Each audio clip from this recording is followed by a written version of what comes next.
You've expressed concern about Iran's influence in the Western Hemisphere, and this has actually gone from, in the last few years, from speculation to fact. As you know, there's been intelligence plots that have unfolded in Mexico with Iranian officials and Venezuelan officials and Cuban intelligence officials. We see that there's investments and transactions, and perhaps even Iran is trying to launder money to kind of deviate from its sanctions through Latin America.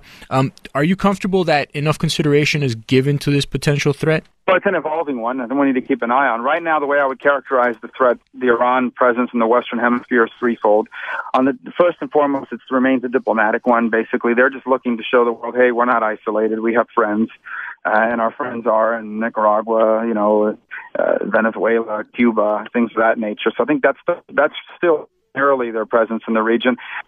Sanctions evasions. I mean, they're always looking to how can we avoid sanctions by funneling things through a Venezuelan bank or a Nicaraguan bank or something like that. And then the third, which I think is the one that's going to grow in importance over the next few years, is their intelligence platform, the Quds Force presence in the region as they continue to invest in what they call cultural centers, and as they begin to train intelligence officers in the region and so forth. Again, I'm not sure that we're at the emergency stage yet, but it's a growing problem and one that we need to keep an eye on, because I think certainly if you look at it the way Iran throws its weight around the world, one of the things that it hopes to be able to do is punch above its weight by being able to wage asymmetrical warfare, which basically means they're not going to try to match us aircraft carrier to aircraft carrier. What they're going to try to do is be able to attack us using third-party terrorists and things of that. And they use terrorism as a part of their stagecraft. It's a part of their foreign policy. And the ability to stage those types of attacks from the Western Hemisphere against our interests is something that I think they're interested in building up a capability. So we've got to keep an eye on that and be willing to counter it, and also send a very clear message to leaders in the Western Hemisphere that the United States is not going to tolerate terrorist threats emerging from our own hemisphere. And luckily, it's contained to a handful of rogue countries and rogue leaders, I should say, like Hugo Chavez and others, who continue to embarrass themselves and their countries by aligning themselves with people like Gaddafi and Assad and now, Iran as well. Obviously, in November, we have elections here in the United States, and the impact of the elections will be felt not only in Latin America, but in the rest of the world. But also in Latin America this fall, there's elections in Venezuela, which you previously alluded to. What can the United States, this could be a possibly game-changing election for the hemisphere. What do you think the United States and the hemispheric community can do to ensure or to try to ensure that there is not widespread fraud in the elections as we've seen in the past? Well, first and foremost is to work with our partners in the region to call it for what it is, and there is fraud and there is abuses. It's one of the things I was really upset about when it came to Nicaragua, is we didn't prioritize it. I don't think there's anyone that would dispute that the elections in Nicaragua that were just carried out were fraudulent. Everyone says that. But the U.S. was very slow in saying that and being forceful about it. We spoke very forcefully the day after fraudulent elections in Russia, parliamentary elections. It took us forever to put any sort of strong pronouncement out when it came to the issue of Nicaragua.